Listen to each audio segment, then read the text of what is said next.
Good afternoon students. देखिए आज हम पढ़ेंगे वैल्यू एडेड मेथड में, ठीक है, एक डबल काउंटिंग की क्या क्या प्रॉब्लम होती है, ठीक है, उसका कौन सा समझेंगे, डबल काउंटिंग होती क्या है, ठीक है, तभी हम आगे नेशनल इनकम को कैलकुलेशन कर पाएंगे, उसका न्यूमेरिकल्स लगा पाएंगे।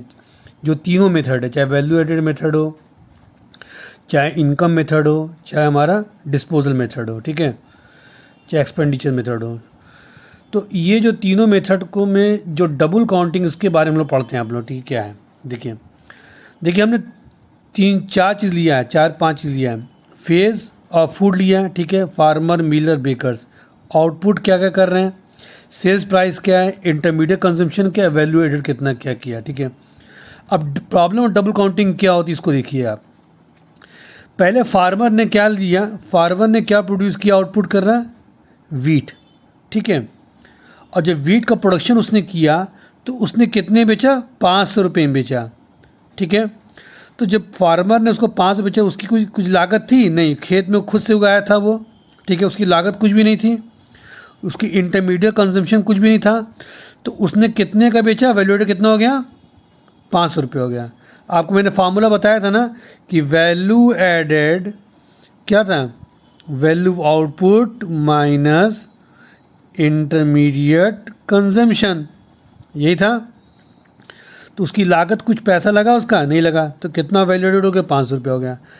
फिर क्या हुआ, उसने किसको बेचा था, मिलर को बेचा था। मिलर मतलब जो मिल चलाने वाला होता है, जो जैसे आटा चक्की होता है ना, तो उसी से मिलर्स को, जो मिल में काम करने वालों को क्या बोलते हैं, मिलर। मिलर ने उस गेहूँ से क्या बनाया, आटा बनाया, फ्लोर बनाया, और उसने कितने बेचा, 500 रुपये में बेचा। लेकिन मिलर कितने में ख़रीदा था, 500 रुपये में ख़रीदा था, और बेचा कितने में, 700 में बेच रहा है, ठीक है। तो इंटरमीडिएट कंजम्पशन उसका कितना हो जाएगा मिलर का, तो उसकी लागत कितनी लगी थी, 500 रुपये में, बेचा कितना, 700, तो कितना उसने वैल्यू एडेड किया, 200 रुपया। फिर मिलर ने किसको बेच दिया था, बेकर को बेचा था, ठीक है। बेकर ने उसको क्या बनाया था, ब्रेड बनाया। अब ब्रेड बनाया, कंज्यूमर कितने बेचा, 1000 में, लेकिन जो बेकर कितने, मिलर से कितने में ख़रीदा था, 700 रुपये में ख़रीदा था, ठीक है। तो कितने वैल्यू एडेड हो गया इसमें, 300। तो ये हमारा क्या, वैल्यू एडेड जो निकालना है, तो यही हमारा वैल्यू एडेड होगा ना। 500 कितना कितने वैल्यू उसमें ऐड किए हैं, 500, 200 और 300, ये हमारा क्या है, आपका वैल्यू एडेड मेथड है, यही है। अब डबल इसको अगर हम जोड़ेंगे 500, 700, 1000, तो ऑटोमेटिक क्या आ रहा है, इसका इंटरमीडिएट कंजम्पशन ऐड होता चला जा रहा है। तो इसको हम लोग नहीं करेंगे, यही हमारी डबल काउंटिंग प्रॉब्लम होती है, इसको ऐड अप नहीं करेंगे। These are 2 method to solve the double counting problem, double counting. तो हम इसी को लेंगे, इसको हम लोग नहीं लेंगे। इसको वैल्यू एडेड मेथड कितना, 1000 हो गया, या वैल्यू ऑफ क्या है, या हम कह सकते हैं final good, final output method कितना हो जाएगा, हमारा हो जाएगा 1000, यही हमारा है, ठीक है।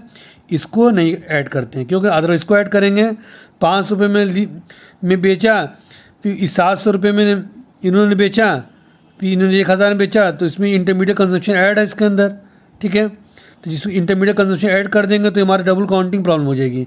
इसीलिए कि वैल्यू एडेड मेथड में नेशनल इनकम जो कैलकुलेशन करते हैं, इंटरमीडिएट कंजम्पशन को ऐड नहीं करते हैं, सिर्फ यही होगा कितने वैल्यू एडेड हुई, ठीक है। स्टूडेंट अब हम पढ़ते हैं प्रिकॉशन। प्रिकॉशन का मतलब ये कि हम जब वैल्यू एडेड मेथड निकालेंगे तो हमें क्या क्या हमें प्रिकॉशन लेना पड़ेगा।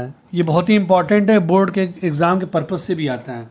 सबसे पहले देखिए हम क्या प्रिकॉशन लेंगे, intermediate goods are not to be included in the national income. जब नेशनल इनकम निकालते हैं, नेशनल इनकम क्या होती है, NNPFC, ठीक है, ये नेशनल इनकम होती है। तो नेशनल इनकम जब हम निकालेंगे तो इंटरमीडिएट गुड्स क्या उसमें इंक्लूड नहीं होगा। क्यों होगा, क्यों नहीं होगा, since such goods are already included, क्योंकि ऑलरेडी क्या है, वैल्यू एडेड मेथड में क्या है कि इंटरमीडिएट गुड्स में ऐड हो जाता है, ठीक है, जो हमने अभी आपको बताया है, ठीक है, वो ऐड है। इसलिए जो वैल्यू फाइनल गुड्स में क्या है, वो हमारे इंटरमीडिएट कंजम्पशन ऐड नहीं होता है। If they are included again it will leads to double counting हो, जो अभी मैंने आपको बताया था। तो जब नेशनल इनकम जब कैलकुलेट करते हैं तो इंटरमीडिएट गुड्स नहीं होता है, क्योंकि उसमें क्या होता है, सिर्फ वैल्यू एडेड है। हम सिर्फ वैल्यू एडेड को ऐड करते हैं नेशनल इनकम में। इंटरमीडिएट गुड्स को ऐड करने लगेंगे तो बार बार क्या होगा, डबल काउंटिंग हो जाएगी। ठीक है, नेक्स्ट क्या है, sale and purchase of second hand goods is not included. मान लीजिए अगर आपने बाइक, मान लीजिए आपने मार्केट से बाइक ख़रीदा 60,000 की, 1 लाख, मान लीजिए 75,000 की आपने एक्टिवा ख़रीदा। अब एक्टिवा जैसे ही घर पर लाएँ, उसको 2 दिन चलाने के बाद बेचेंगे, आपने उसको बेच दिया 70,000 बेच दिया एग्जाम्पल, तो 70-75 कितना हो गया, 1,45,000। तो क्या बाइक एक्टिवा का दाम 1,45,000 हुआ? नहीं हुआ। क्यों? क्योंकि उसमें ऑलरेडी क्या है, इंटरमीडिएट कंजम्पशन उसमें ऐड है। ठीक है, अदरवाइज का डबल काउंटिंग हो जाएगी। तो sale and purchase of second hand goods is not included in national income, हमारे नेशनल इनकम में दोबारा ऐड नहीं होती है, as they are not included in the year in which they were produce and do not add current flow of goods and services. क्योंकि current flow of goods services नहीं हो रहा है, एक बार ऐड हो गया तो एक बार ऐड हो गया, दोबारा नहीं करेंगे। हालांकि इसमें लिखा हुआ है any commission of brokerage on sale और परचेज ऑफ सच गुड्स। अगर मान लो सेकेंड हैंड गुड्स अगर उस पर बेच रहे हैं, उसमें कमीशन किसी को मिल रहा है, ब्रोकरेज मिल रहा है, तो वो हमारा क्या होगा, नेशनल इनकम में इंक्लूड होगा। एग्जाम्पल तौर पर मान लो कोई बंदा ने बाइक ख़रीदा, उसने मुझसे कहा कि आप शायद सर आप इस बाइक को बेचवा दीजिए, तो हमने कहा इसका कमीशन 2,000 रुपये लूँगा, और मैंने उसकी बाइक बेचवा दिया, तो हमारा कमीशन तो वो नेशनल इनकम ऐड होगा, लेकिन वो दोबारा जो बेचेगा वो नेशनल इनकम दोबारा ऐड अप नहीं होगा।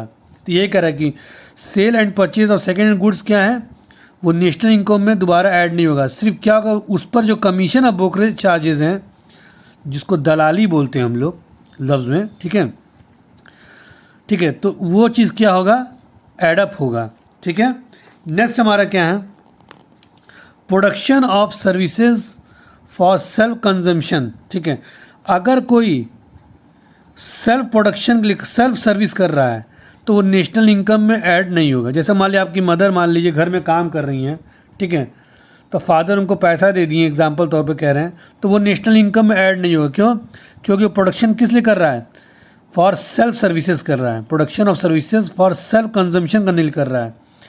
Domestic service are not included, जो डोमेस्टिक सर्विस घर में कर रहा है वो इंक्लूड नहीं होगी।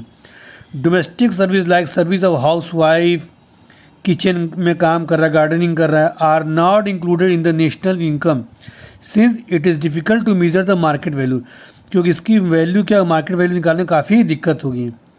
These services are produce and consume at home, ये सर्विसेज क्या हो रही है, प्रोड्यूस हो रही है और कंज्यूम हो रही कहाँ, घर के लिए, and never enter the market place, कभी घर के बाहर कभी इंटर नहीं हो रही, मतलब कि इसमें एडअप नहीं हो रही है। तो ये चीज़ हमारा क्या है, जो सेल्फ सर्विसेज के लिए प्रोडक्शन कर रहे हैं कंजम्पशन करने के लिए, वो हमारे नेशनल इनकम में इंक्लूड नहीं होगा। याद रखिए, वैल्यू मेथड जो मेथड निकालेंगे, वैल्यू एडेड मेथड से जब नेशनल इनकम निकालेंगे, तो जब हम सेल्फ, अगर क्वेश्चन में दे दिया कि production of self services and self consumption इतना करोड़, तो उसको न्यूमेरिकल्स में ऐड अप हम नहीं करेंगे। ठीक है, क्वेश्चन में ऐड नहीं करेंगे, याद रखिएगा। It must be noted that paid service like service of made, driver, ये क्या होगा, ये हमारे ऐड हो, क्योंकि वो आपके यहाँ काम कर रही हैं। ठीक है, प्राइवेट ट्यूटर पढ़ा रहा है, अगर ड्राइवर काम कर रहा है, कोई काम करने वाली आपके घर काम कर रहा है, उसको आप पैसा दे रहे हैं, तो वो नेशनल इनकम में इंक्लूड होगा। लेकिन अगर आप खुद से काम कर रहे हैं, घर में कर रहे हैं, वो नेशनल इनकम में इंक्लूड नहीं होगा, याद रखिएगा।